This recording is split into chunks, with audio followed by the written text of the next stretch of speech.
Assalamualaikum warahmatullahi wabarakatuh. Waalaikumsalam warahmatullahi wabarakatuh. Bismillahirrahmanirrahim. Alhamdulillahi rabbil alamin. Wassalatu wassalamu ala ashrafil mursalin, imamil muttaqin, sayyidil ghurril muhajjalin, wa ala alihi wa ashabihil mujahidin at-tahirin, amma ba'du. Saudara-saudara kaum muslimin rahimakumullah. Satu hari ketika seorang ulama besar bernama Al-Imam Al-Faqih Abu Lais tengah berjalan-jalan di dekat kota Basrah, berkelumpulah sekelompok orang di dekat beliau. Mereka datang mengajukan satu pertanyaan. Imam, kami ingin bertanya. Di dalam Al-Quran itu Allah Subhanahu wa ta'ala menjelaskan, Ud'uni astajib lakum. Berdoalah kepadaku, aku akan jawab doamu. Mintalah kepadaku, aku kabulkan permintaanmu. Itu dan begitu janji Allah di dalam Al-Quran. Kami, kata orang-orang tadi, sudah lama berdoa kepada Allah. Tapi kenapa sampai sekarang doa kami ini belum dikabulkan? Katanya, Ud'uni astajib lakum. Kalau kamu berdoa, aku jawab, aku penuhi, aku kabulkan doamu. Itu janji Allah. Kami sudah lama berdoa pagi, sore, siang, malam. Nyatanya sampai sekarang doa kami belum dikabul-kabulkan. Ini bagaimana? Apa ayat Quran salah? Apa Tuhan lagi lempengan gak denger?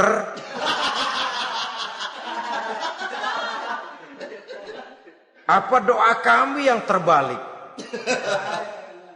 Kelihatannya sepele saja ini.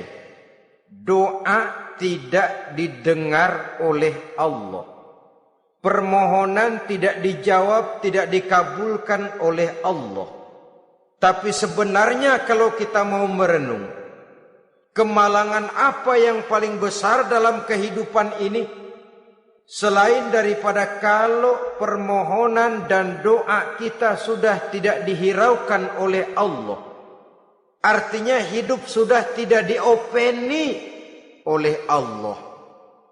Jangankan Allah, saudara-saudara, kita nggak diopeni sama mertua saja bingung. Ini mertua diem aja, kalau saya salah apa salahnya, kalau ada yang dikepengenin apa kepengenannya, boyak ngomong kenapa diem begitu. Ini tidak diopeni oleh Allah. Kemalangan apa yang lebih malang selain daripada kalau doa tidak didengar oleh Allah? Itu sudah kemalangan yang paling malang, lebih malang dari kota Malang saya kira.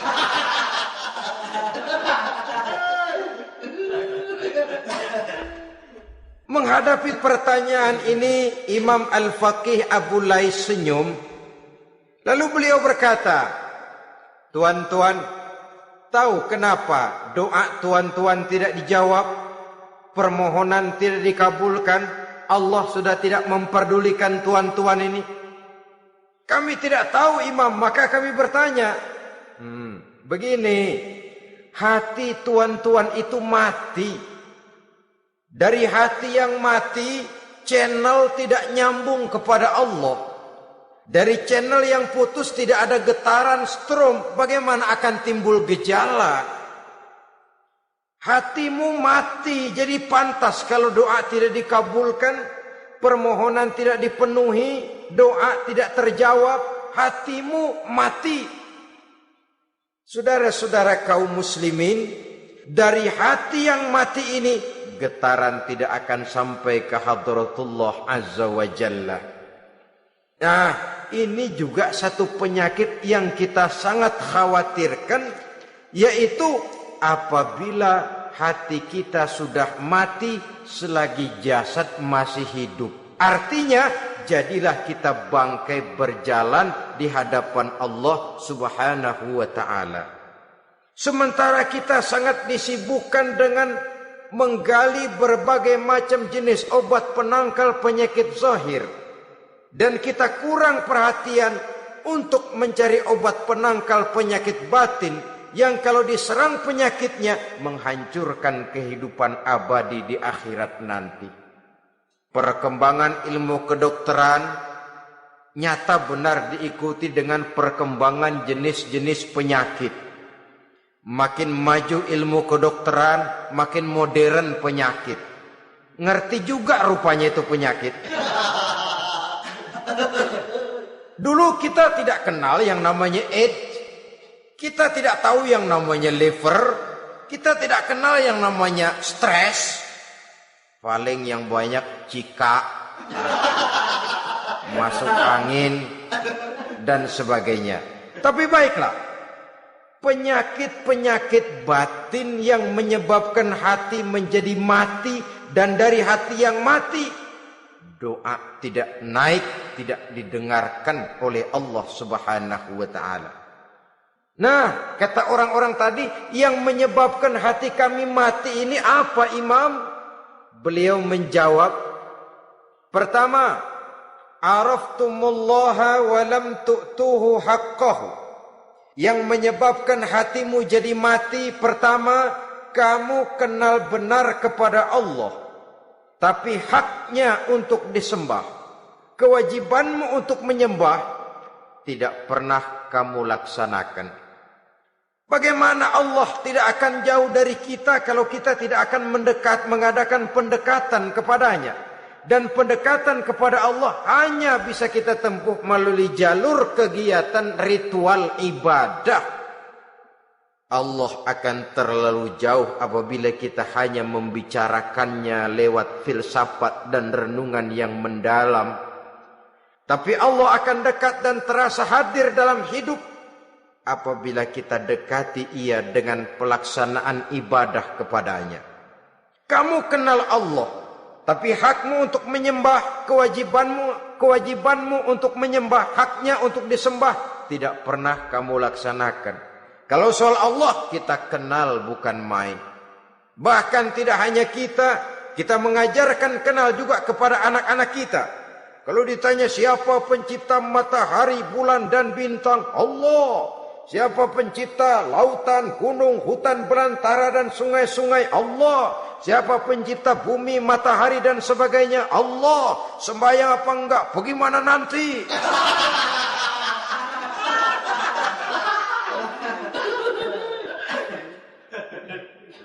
Tanpa pendekatan Allah akan jauh. Apabila Allah jauh, maka doa tidak akan didengarkan olehnya. Oleh sebab itu, logika mengajarkan kepada kita, berpayahlah dulu, wa mal ladzatu illa ba'da ta'ab, innama al usri yusra. Di balik kesulitan menunggu kemudahan. Nikmat baru akan terasa, kelezatan hidup baru akan terasa setelah kita jerih payah banting tulang peras keringat. Rasanya memang lebih nikmat sepotong singkong hasil cucuran keringat sendiri ketimbang roti dijejelin orang. Ini berarti kita ingin mohon pertolongan kepada Allah, sementara dengan Allah sendiri kita jauh. Sama saja dalam kehidupan kita analoginya, saudara-saudara. Orang tidak kenal kepada saudara, tahu-tahu jauh dari saudara, tahu-tahu datang mau minjem duit. Apa kesan saudara? Enak aja, kenal enggak, dekat enggak, datang-datang mau minjem duit. Emang duit percetakan bapak lu?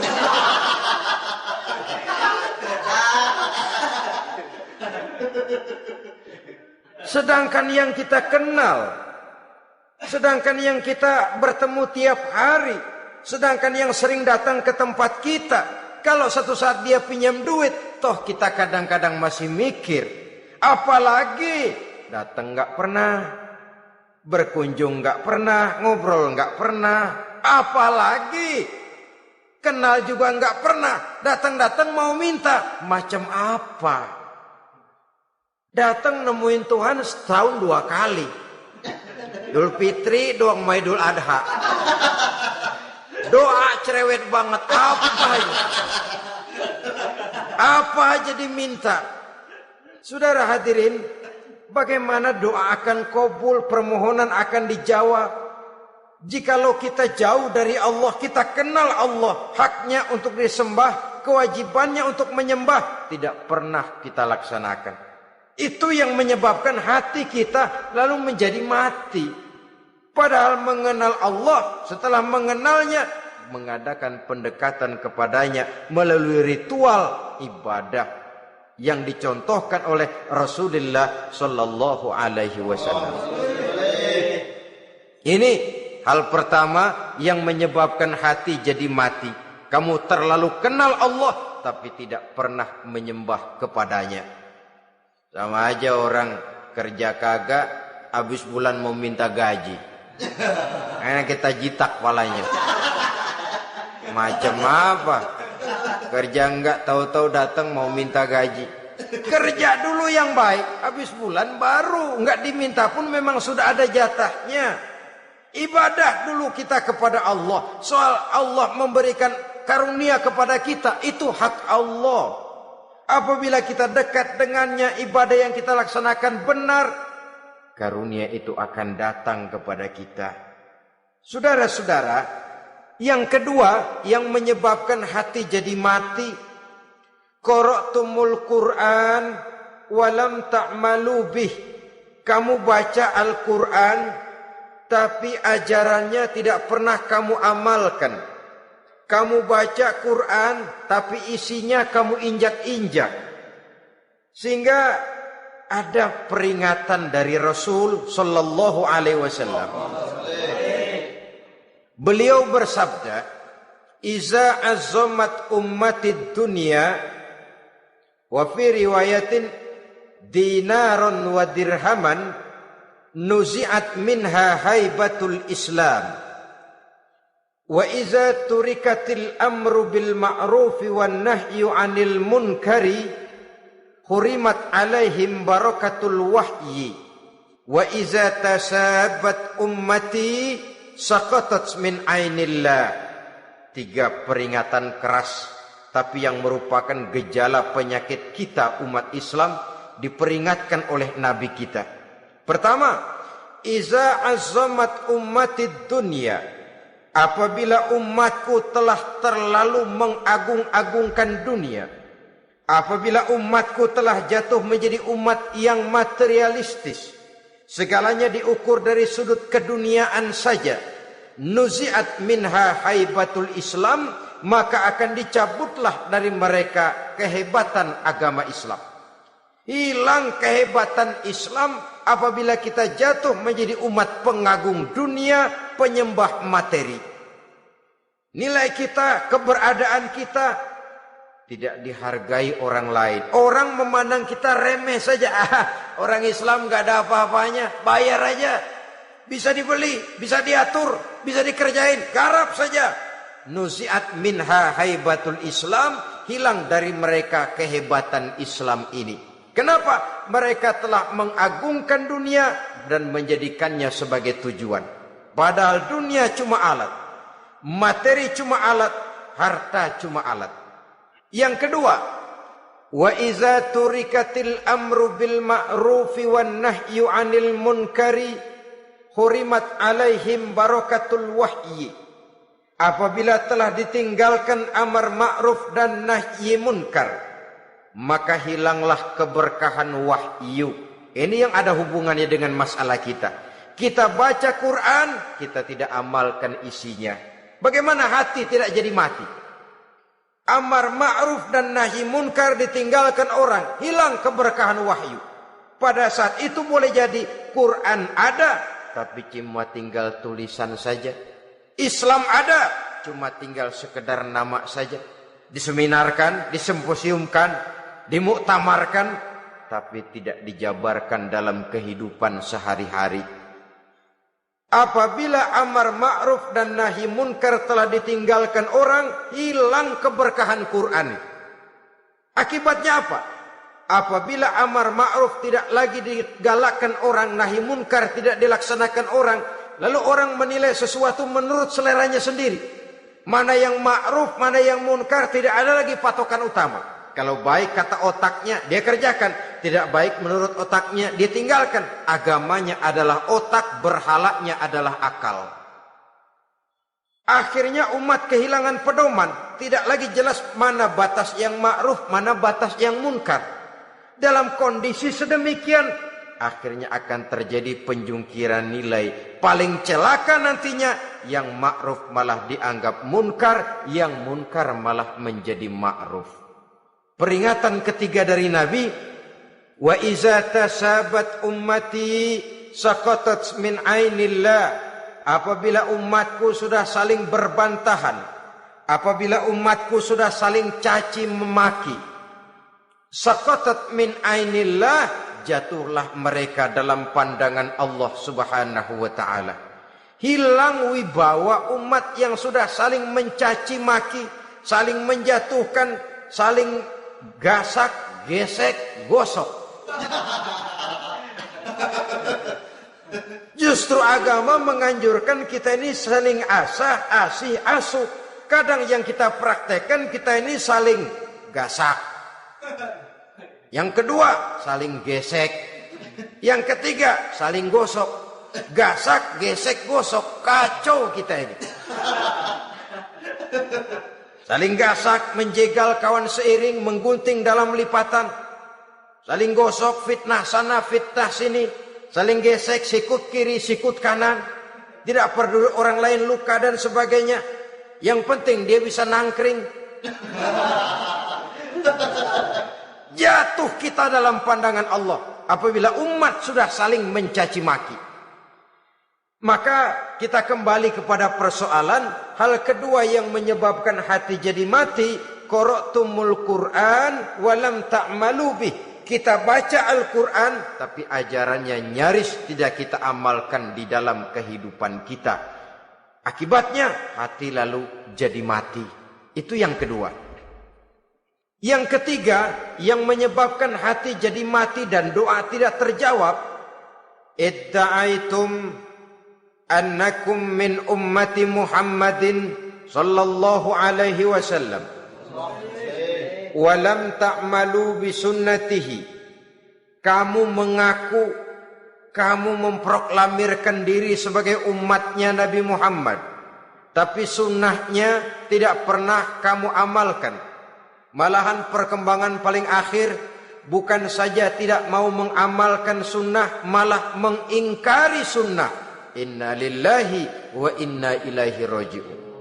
Oh, Nabi Muhammad itu manusia biasa seperti kita. Sebagai manusia dia bisa salah. Dan ternyata hadis banyak yang palsu. Yang otentik cuma Quran. Selebihnya adalah sejarah. Tidak ada itu sunnah. Langsung saja kepada Quran. Oh, hadis itu bukan sumber hukum. Oh, tidak perlu mengamalkan sunnah. Saudara-saudara kaum muslimin, mengaku kita umat Nabi, tapi sunnahnya kita campakkan, tidak kita amalkan. Setelah tidak kita amalkan, kita campakkan. Setelah kita campakkan, kita ingkari pula. Inna lillahi wa inna ilaihi raji'un. Bagaimana hati tidak jadi mati? Kalau siang malam kita memproklamirkan diri sebagai umat Nabi Muhammad, sementara sunnahnya kita campakkan, kita abaikan, dan kita ingkari dia. Sunnah itu.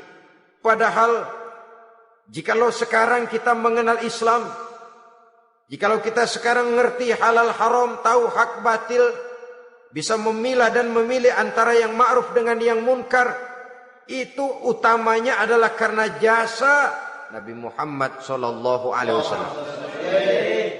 Yang dari generasi ke generasi dilanjutkan oleh para sahabat, oleh tabi'in, oleh tabi'it tabi'in, terus oleh para ulama-ulama sampai kepada kita sekarang ini.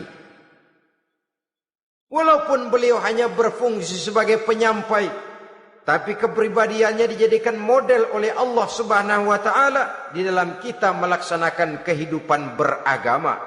Bahwa beliau manusia seperti kita, memang dalam arti unsur biologisnya ya manusia, punya darah, punya daging, punya hati, punya perasaan, bisa sedih, bisa gembira, tetapi beliau itu termasuk basyarun la kal basyar, manusia yang tidak seperti manusia pada umumnya, punya spesifik. Dan itu wajar sebagai seorang Rasul pilihan Allah, apalagi merupakan Rasul pilihan dari sekian puluh pilihan. Bahwa jamrud itu batu memang, tapi nilainya kan berbeda dengan batu kolar. Satu truk batu kolar dengan barangkali segenggam batu jamrud, nilainya tentu jauh lebih mahal batu jamrud. Kalau soal batunya, sama batunya, tapi nilainya berbeda karena esensinya berbeda. Kita manusia, Nabi Muhammad juga manusia, sama manusianya memang, tapi kualitasnya, nilainya tentu jauh panggang daripada api. Itu sebabnya Allah menjadikan beliau sebagai model. Laqad kana lakum fi rasulillahi uswatun hasanah. Di dalam diri Rasul itu terdapat contoh teladan yang sangat baik bagi kita. Oleh karenanya pada pertemuan kali ini, apabila kita konsekuen mengaku umat Nabi Muhammad, marilah konsekuen juga menegakkan sunnahnya. Yang keempat, yang menyebabkan hati jadi mati dan doa tidak terjawab, akaltum ni'mata rabbikum walam tashkurulah. Tiap hari kamu makan nikmat Tuhanmu, tapi kamu tidak pernah mau bersyukur kepadanya, kepada Allah Subhanahu wa taala. Nikmat Tuhan kita doyan banget, tidak pernah sehari dan sesaat pun terlepas diri dan hidup ini dari nikmat-nikmat yang diberikan Allah.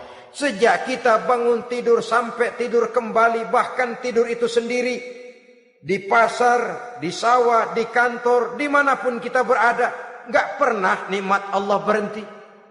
Hidup kita dalam alam diberikan segala fasilitas untuk menunjang kehidupan. Gak pernah Allah pasang pajak matahari, gak pernah Allah pasang pajak gas udara. Nikmat-nikmat yang banyak itu tiap hari kita kecap, tiap hari kita nikmati. Tapi kita tidak pandai bersyukur. Padahal Allah memberikan peringatan keras dalam hadis qudsinya. Man lam yashkur ala na'mai wa lam yasbir ala balai falyakhruj min tahti samai wal yatlub rabban siwaya. Siapa yang tidak mau bersyukur terhadap nikmat yang aku berikan kepadanya dan tidak mau bersabar terhadap ujian yang aku berikan kepadanya, silahkan keluar saja dari kolong langit ini dan cari Tuhan selain aku. Diusir oleh Allah. Kalau orang tidak mau bersyukur terhadap nikmat yang aku berikan dan tidak mau bersabar terhadap ujian yang aku timpakan, keluar dari kolong langitku, keluar, cari Tuhan selain aku. Diusir, lah yang ngusir Allah. Anak sekarang bilang mau ke Menong.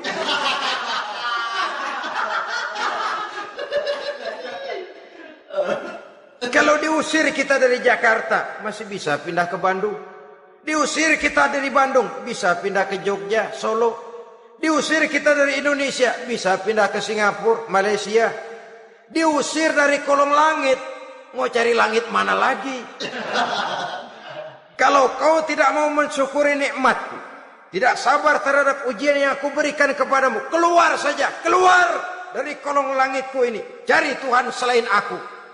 Kalau istilah kita mah Tuhan, jengkel banget udah itu. Nikmatku, nikmat yang aku berikan kau makan, tapi kepadaku engkau tidak pernah mau bersyukur. Saudara-saudara kaum muslimin rahimakumullah, wajar. Kita dulunya tidak ada, sekarang ada nikmat. Susunan biologis manusiawi kita demikian cantik, nikmat. Tinggal di bumi, fasilitas yang kita perlukan disediakan, tinggal kemampuan kita mengelolanya. Nikmat. Diberikan kita otak yang membedakan kita dengan binatang, nikmat. Diberikan kita agama, diutus para rasul untuk jadi model dalam kehidupan kita, nikmat. Kalau cara kita emang kurang apa sih? Apa yang kurang, hai manusia? Engkau tidak ada, aku adakan. Kalau aku perintahkan kau tinggal di bulan, mungkin kau tidak akan sanggup hidup. Begitu lahir juga kelepek-kelepek habis. Ya nggak ada HO2 toh di bulan, mau ngisap apa? Aku tinggalkan kau, aku perintahkan tinggal di permukaan bumi. Alamnya indah, fasilitas serba menunjang. Nikmati semuanya, semuanya untuk kamu, semuanya. Satu pintaku, syukuri nikmat yang aku berikan kepadamu. Ya bukan cuma syukur dalam ucapan, syukur dalam perbuatan. Banyak nikmat yang diterima, makin banyak dia sujud, makin banyak dia ruku, makin banyak dia mengadakan pendekatan kepada Allah. Syukur dalam artian berupa tindakan dan perbuatan, mempergunakan nikmat sesuai dengan kehendak yang memberikan nikmat itu sendiri kepada kita. Saudara-saudara kaum muslimin rahimakumullah. Ini penyakit yang keempat. Kamu makan nikmat Tuhanmu, tapi kamu tidak pernah pandai bersyukur kepadanya. Mensyukuri nikmat yang diberikan tadi. Bagaimana hati tidak jadi mati? Kita sibuk mempersolek jasmani, mencari obat penangkal penyakit zahir. Maka yang ramai di zaman sekarang, saudara lihat, salon, fitness, senam, macam-macam jenis. Tidak ada salahnya dan tidak ada jeleknya. Tapi kalau itu sampai melupakan kita kepada memperindah batin, memperbaiki jiwa, artinya bukankah kita perlahan tapi mempersiapkan diri menjadi bangkai berjalan di hadapan Allah. Dengan operasi plastik, yang pesek jadi mancung, yang sipit jadi belok, kulit keriput jadi kencang, pipi terlalu cekung bisa diatur. Saudara-saudara, tapi kalau hati yang rusak, jiwa yang rusak, kemana lagi kita akan berobat kalau bukan kepada agama? Maka hati itu jadi mati apabila kita selalu memakan nikmat Allah dan tidak pandai mensyukuri nikmat itu. Dari hati yang mati tidak akan ada getarannya. Oleh sebab itu doa tidak terjawab. Selanjutnya yang menyebabkan doa tak terjawab dari sebab matinya hati, qultum annal mauta haqqun wa lam tasta'iddu lahu. Kamu berkata, kamu yakin bahwa mati adalah sesuatu yang benar, tapi kamu tidak pernah punya persiapan untuk mati. Padahal menurut logika, orang yang akan bepergian jauh tentu dia harus mempunyai bekal yang cukup. Semakin jauh jarak perjalanan yang akan ditempuhnya, semakin banyak perbekalan yang harus dibawanya. Dahulu, seketika beberapa jamaah dari Yaman akan melaksanakan ibadah haji dengan nekat, mereka berprinsip, pokoknya kan berangkat haji jadi tamunya Allah, nanti Allah yang akan ngelayanin. Mereka nekat, modal badan doang berangkat. Diadukan kepada baginda Rasul, lalu turun peringatan dari Allah, wa tazawwadu fa inna khairaz zadi taqwa. Jangan begitu, bawa bekal. Sesungguhnya bekal yang paling baik adalah takwa. Bahwa berangkat dengan bekal takwa itu bekal yang paling utama. Tapi bekal-bekal yang lain pun jangan diabaikan. Kalau kita akan berangkat untuk tujuan yang baik, bekal yang paling utama memang takwa. Tapi tidak berarti harus mengabaikan bekal-bekal yang lain. Begitulah, semakin jauh perjalanan yang akan kita tempuh, semakin banyak bekal yang harus kita hadapi. Kalau saudara mau pergi ke Surabaya, tidak membawa bekal kemudian berani berangkat, rasanya sih saya pikir itu bukan berani, nekat namanya. Sama saja orang belum pernah sembahyang mati. Nekat tuh orang. Berani amat. Belum berbuat kebaikan barang sedikit pun sudah mati. Nekat namanya itu. Sama saja tadi, nggak bawa bekal apa-apa berangkat ke Surabaya. Sampai Surabaya belum tentu, sengsara udah jelas. Belum punya bekal yang baik sudah mati.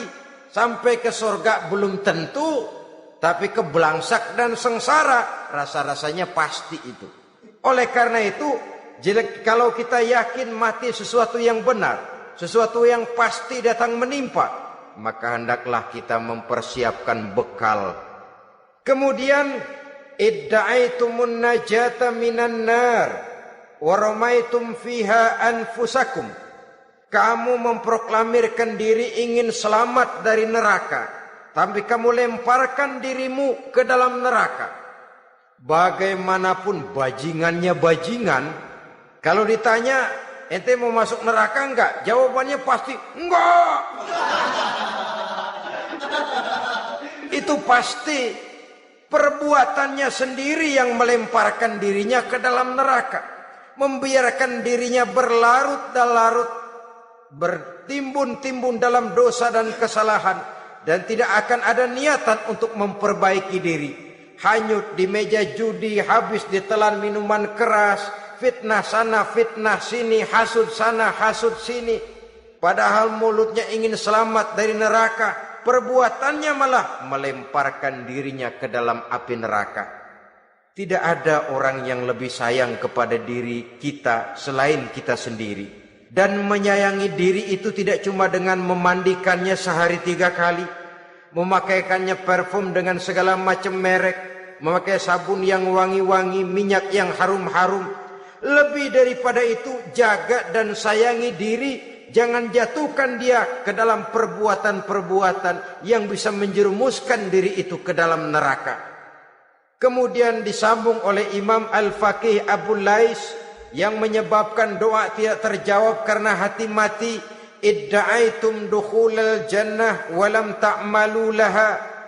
Kamu ingin masuk surga, tapi kamu berat mengamalkan perbuatan yang bisa menyampaikan kamu ke surga. Semua kita kalau ditanya, mau masuk surga?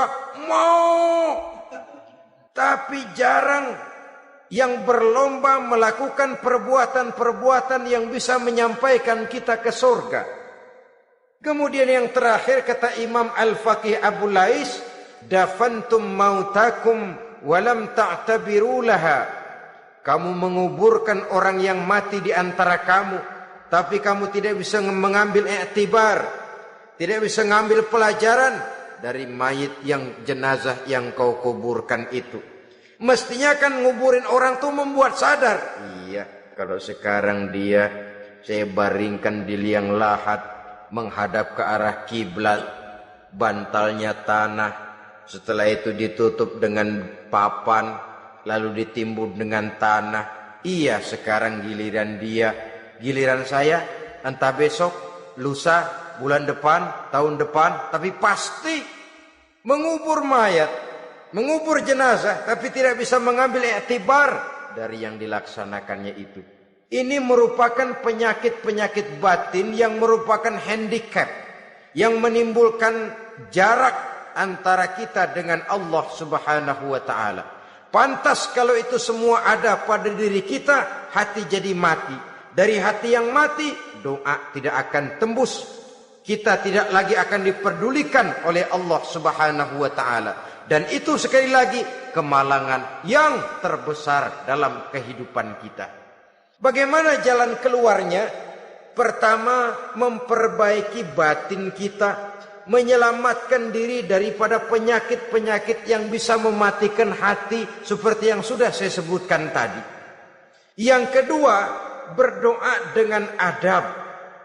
Sehingga tata cara di dalam kita bermohon kepada Allah Subhanahu wa taala dibicarakan secara khusus oleh Al-Imamul Ghazali dalam kitab Ihya beliau yang disebut adabud doa. Adab di dalam kita melaksanakan doa kepada Allah Subhanahu wa taala. Setelah batin ini bersih dari penyakit-penyakit hati yang bisa menyebabkan hati jadi mati, berdoalah kita kepada Allah. Bagaimana adabnya? Kata Imamul Ghazali rahimahullah, yang pertama hendaklah ia di dalam berdoa itu memilih waktu yang mulia. Minal awqatis syarifah, kata beliau. Memilih waktu-waktu yang punya nilai mulia. Ramadan dalam 1 tahun, Jumat dalam tiap minggu, sepertiga malam yang akhir pada setiap hari. Waktu-waktu yang punya nilai mulia. Walaupun misalnya saudara berdoa pada hari Kamis, tidak ada halangannya Allah mau kabulkan. Ini tidak berarti bahwa kalau sudah berdoa hari Jumat lalu hari Kamis tidak mau berdoa, tidak. Lebih memilih mengintai waktu-waktu yang punya nilai mulia. Lailatul Qadar sekali dalam setahun, waktu-waktu yang punya nilai mulia. Logikanya begini saudara-saudara, kalau kita datang ke rumah seseorang, tujuan utama kita minjem duit, yang paling pertama kita perhitungkan tanggal berapa nih, kan itu toh, tanggal berapa. Kalau tanggal 20 atuh minjem duit, orang lagi ngap-ngapan, boro-boro dia bisa minjemin, dia sendiri mungkin lagi pusing. Kita lebih dulu kita amatin tanggal berapa nih, yang enak sore apa siang, jam 2. Jam 2 dia baru pulang dari kantor, tapi giliran tidur. Kalau dia tidur dibangunin datang mau minjem duit, kagak dimaki-maki sudah kebagusan deh. Kan kita lihat waktunya, timingnya kata orang sekarang. Tanggal berapa, sore apa malam, apalagi gulem apa terang bulan. Itu semua sudah kita atur sedemikian rupa, memilih waktu. Yang kedua kata Imamul Ghazali, memilih keadaan yang istimewa. Kalau tadi soal waktu, yang kedua soal keadaan. Ada situasi-situasi di mana doa itu diijabah oleh Allah Subhanahu wa taala. Di antaranya kata Imam Abi Hurairah, "Inda zahbi sufuf fi sabilillah." Pada waktu mengatur barisan perang membela agama, di situ doa kabul. Inda nuzulil ghais, ketika turun gerimis, di situ doa makbul. Inda iqamis shalah, ketika salat mau didirikan, riwayat lain bainal azan wal iqamah, antara azan dan qomat, di situ doa makbul. Itu memilih keadaan-keadaan. Kemudian yang ketiga kata beliau, berdoa menghadap kiblat. Ya, apa kalau doa madhab mudik Tuhan kagak tahu? Tahu. Tuhan gak dengar? Dengar, cuma lebih etis. Lebih etis kalau kita berdoa menghadap ke arah kiblat. Saudara-saudara kaum muslimin rahimakumullah. Yang keempat, hifdzus shaut, menyederhanakan suara. Tidak terlalu keras, juga tidak terdengar orang lain, apalagi kalau doa kita diaminkan oleh orang lain.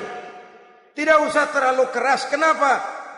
Karena Allah yang kita meminta kepadanya bukan zat yang tuli, bukan zat yang buta, bukan zat yang tidak dengar, bahkan Dia Maha dengar.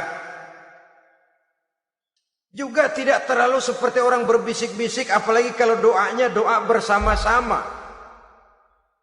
Tapi kadang-kadang terdorong oleh husnuzon dari para makmum saja. Tidak peduli apa yang dibaca oleh imam, yang kedengaran cuma amin aja gerengan. Amin, amin, amin, amin, amin, amin.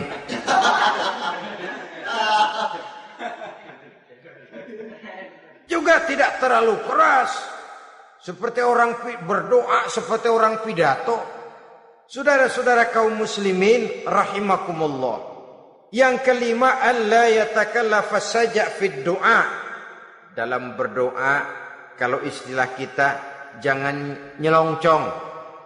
Saja' suja' ini menunjukkan sikap berani kepada Allah. Misalnya ada orang berdoa, ya Allah ampunilah saya kalau engkau mau. Kalau Allah mau. Kasihanilah saya ya Allah kalau engkau mau. Itu doa orang songong. Atau sama saja, ya Allah berilah saya rezeki dikit aja. Emang kenapa pakai begitu?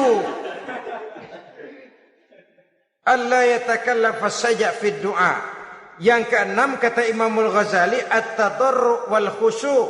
Dengan tadarru' dan khusyuk, dengan sikap tawadu, benar-benar ya seperti kita lah kalau datang memang menghajatkan pertolongan dari seseorang, segala action kita atur supaya hajat kita itu kabul, kan begitu.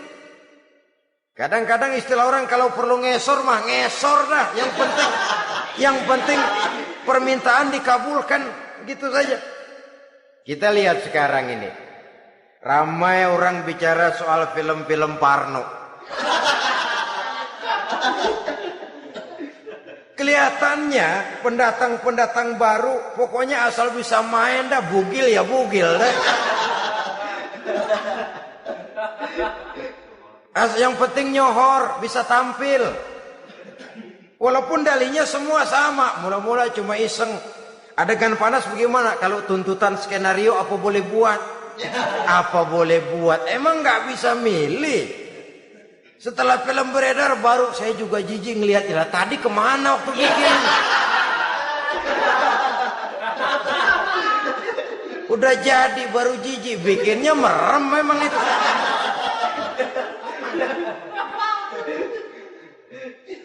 Tapi ada satu analogi, asal bisa main, asal bisa tampil di layar, apa saja jadi taruhan sudah. Bugil ya bugil dah, nggak soal dah. Pokoknya bisa main, tampil, nyohor, masuk koran.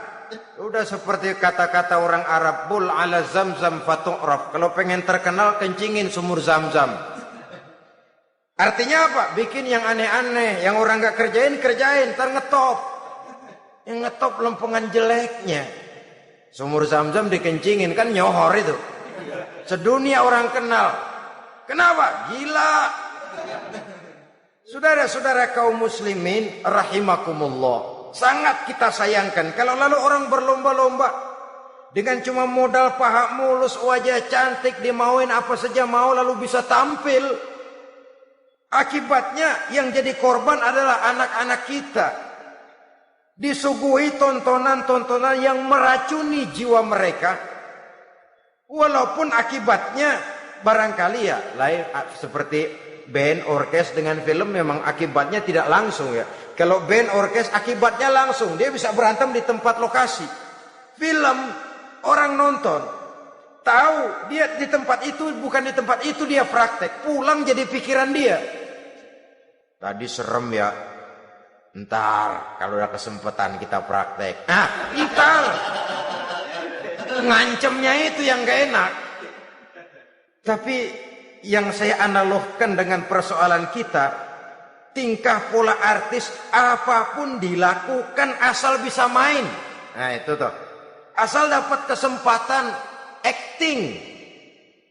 Dalihnya ya tuntutan skenario lah, iseng lah, macem-macem lah. Tapi yang jelas satu target, saya harus dapat kesempatan main. Untuk sampai ke situ cara apa saja harus saya tempuh. Tidak peduli harus menginjak-injak norma dan budaya bangsa yang luhur. Tidak peduli harus bertentangan dengan kaidah agama. Tidak peduli hasilnya meracuni umat masyarakat, terutama generasi muda. Yang penting kan ngetop. Saudara-saudara, baiklah ya, itu soal lain. Tapi soal kita ialah at-tadarru wal khusyu'. Bermohon kepada Allah dengan tadarru', khusyuk dan tawadu. Seperti kalau kita mau bermohon kepada seseorang, kita merendahkan diri. Pak, saya memang orang gak mampu pak. Utang saya udah selebar kampung pak.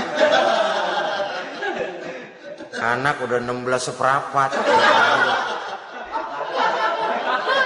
Apa saja kita meratap, menghibah, mengeluh, merintih. Ujungnya kan, yang penting gue minjem duit dapat dah. Gitu. Apa kayak diomongin, pokoknya pulang bawa duit, itu saja. Itu strategi manusiawi. Kalau ini kita adakan konteks, oh iya, kepada Allah lebih lagi kita tadarruk, khusyuk, tawadhu. Doa dengan tawadhu, sebab kita akan bermohon kepada yang serba maha. Menghadap ke arah kiblat, duduk bertafakur dengan khusyuk, tawadhu. Jangan doa sembari tolak pinggang.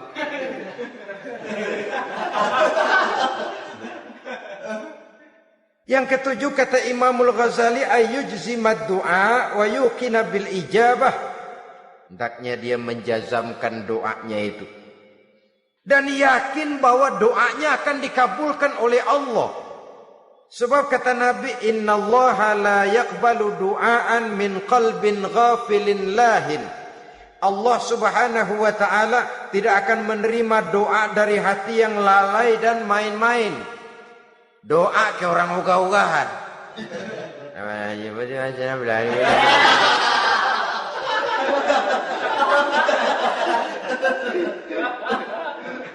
Kali malaikat nyongok dong, lu minta apa lu?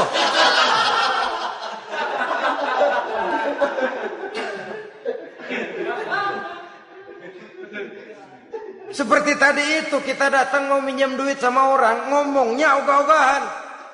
Minjem duit dikasih syukur enggak, ya udah. Ya enggak dah, enggak dikasih sudah. Kenapa? Mintanya begitu. Enggak serius dan enggak yakin bahwa doanya akan dikabulkan. Kalau kita sudah punya keyakinan, jangan-jangan doa saya enggak diterima Allah. Enggak. Kata Allah, ana inda zanni abdi bi. Aku sih bagaimana menurut sangka hambaku kepadaku saja. Kalau sangkanya baik, aku baik. Kalau sangkanya doanya dikabulkan, aku kabulkan.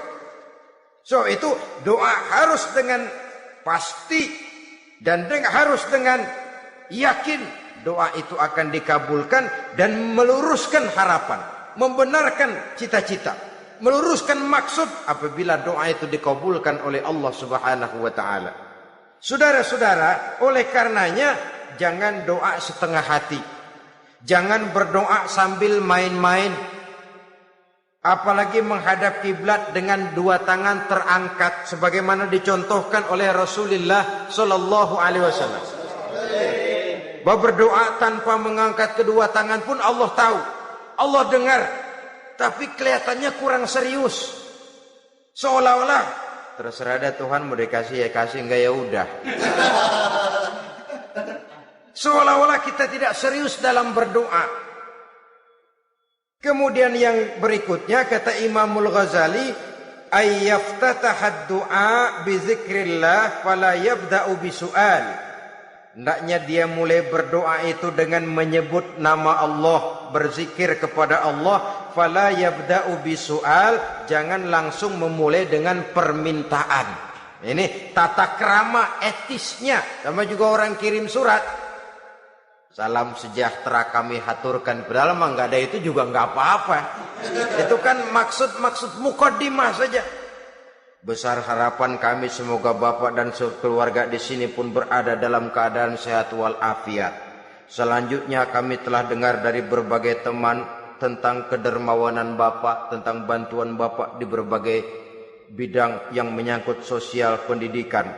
Sehubungan dengan itu maka kami bermaksud mengajukan permohonan. Baru masuk itu mah 15 kalimat kesonoin, urusan lain. Intinya sehubungan dengan itu kami bermaksud memohon kepada Bapak. Kita mulai, salam sejahtera kami haturkan, bersama ini pula kami, macam-macam lah. Sama juga seperti tadi itu, kita datang mau minjem duit, datang karena kita tahu datang habis bulan, malam terang bulan, udaranya sejuk, ngobrol lah kita, dapet teh, apa kabar Pak? Baik.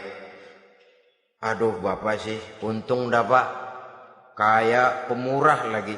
Saya tahu Bapak banyak nyumbang di mana-mana, Diangon aja tuh orang diangon.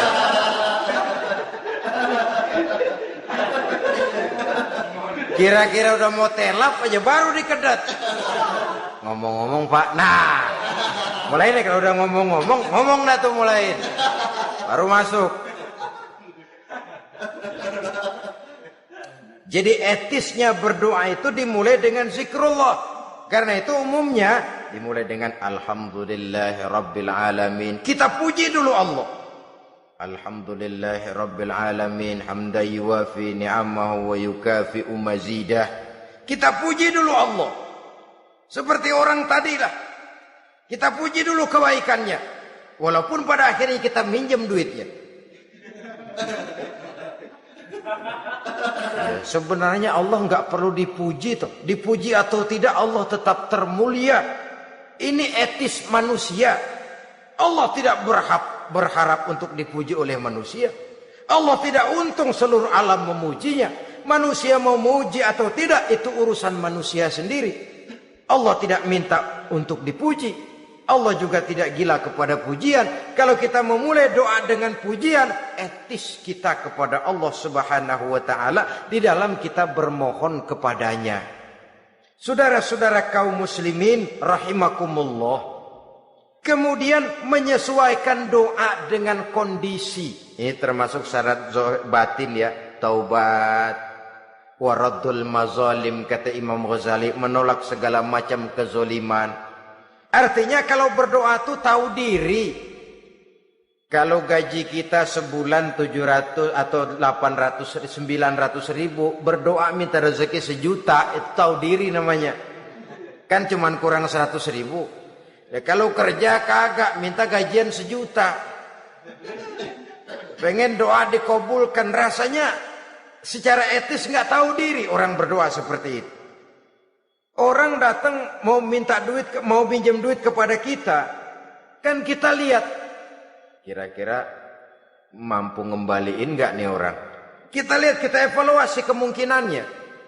Lalu si yang minjem tentu tahu diri. Kalau memang kekuatannya ngembaliin tidak seperti kekuatannya mulangin, hendaknya dia timbang rasa. Begitu juga kepada kita etisnya kepada Allah Subhanahu wa taala. Tahu diri, menyesuaikan doa dengan keadaan. Kalau tidak ada gap terlalu jauh panggang daripada api, nanti nasibnya bagai si pungguk merindukan bulan. Apabila adab-adab di dalam berdoa ini kita perhatikan, sejak dia dari adab yang zahir sampai kepada adab yang batin, kemudian penyakit-penyakit yang membuat hati itu jadi mati, maka insya Allah doa kita dijabah oleh Allah Subhanahu wa taala. Dalam Al-Baqarah ayat 186 Allah Subhanahu wa taala menjelaskan, wa iza sa'alaka ibadi anni fa inni qarib ujibu da'watad da'i iza da'ani falyastajibu li wal yu'minu bi la'allahum yarshudun. Apabila hambaku bertanya kepadamu Muhammad tentang aku, kata Allah, fa inni qarib, katakan kepadanya aku dekat sekali dengan mereka. Ujibu da'watad da'i iza da'ani, aku akan jawab, aku kabulkan permohonan orang-orang yang berdoa kepadaku. Falyastajibu li wal yu'minu bi, maka hendaknya mereka juga menjawab panggilanku atas dasar iman kepadaku. La'allahum yarshudun, semoga dengan ini mereka kelak mendapat petunjuk. Saudara-saudara, Al-Baqarah 186 ini dengan nyata menjelaskan kepada kita, Allah akan menjawab doa, mengabulkan permohonan apabila kita falyastajibuli wal yu'minu bi, juga menjawab panggilan Allah atas dasar beriman kepadanya. Logikanya tadi itu, araftumullaha wa lam tu'tuhu haqqahu. Kita tidak pernah mau menjawab panggilan Allah sementara kita berharap doa kita dijawab oleh Allah. Apa enggak pincang? Apa enggak berat sebelah? Panggilan Allah kita berat memenuhinya, sementara kita sangat berharap agar permohonan kita, seruan kita dikabulkan oleh Allah. Menjawab panggilan Allah atas dasar beriman kepadanya.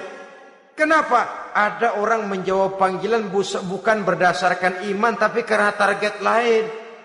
Datang sembahyang Jumat paling dulu, target utamanya pulang juga paling dulu nyabet sendal, nyabet sepatu.